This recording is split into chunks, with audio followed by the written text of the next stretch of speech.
Millennials ruin the family unity part 2, and they're not wrong. But one of the things that I wanted to acknowledge, because the other video got so much traction, so many comments, so many people identifying with what I posted, that I wanted to acknowledge how big of a participation we had from the other side, which is the male side. Within our culture, it is expected that the male not have feelings, that the male not cry about anything, that the male not be acknowledged when it comes to having certain emotions or being sensitive about certain topics.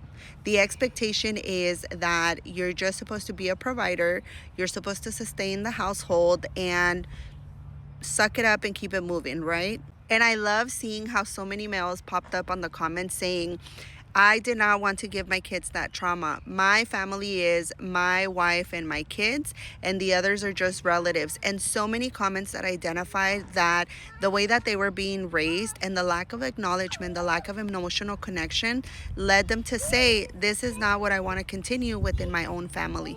For so long, it was normalized that the men of our family not be acknowledged for emotions, not be acknowledged for things that they wanted to have a voice in, not be acknowledged when it came to an emotional connection and being sensitive about certain things. Why? Why was that the cultural expectation? Because they don't have feelings and they don't have a heart and they don't matter.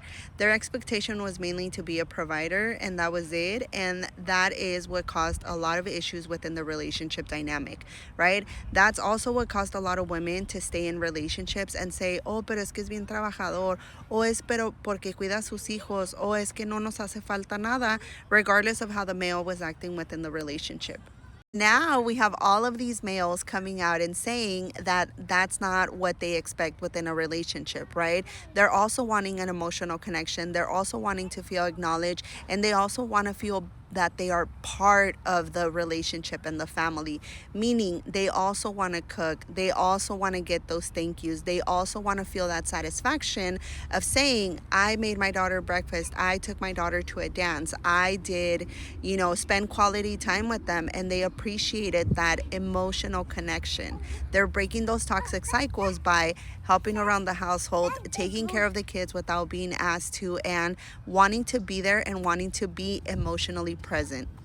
The sad part comes in when the men are not able to set boundaries with the family, con la suegra, con la mamá, con las hermanas, because sadly what they're being told is, eres un mandilón, es que no te dejan hacer nada, es que tienes que pedir permiso, when in reality is just building healthy relationships.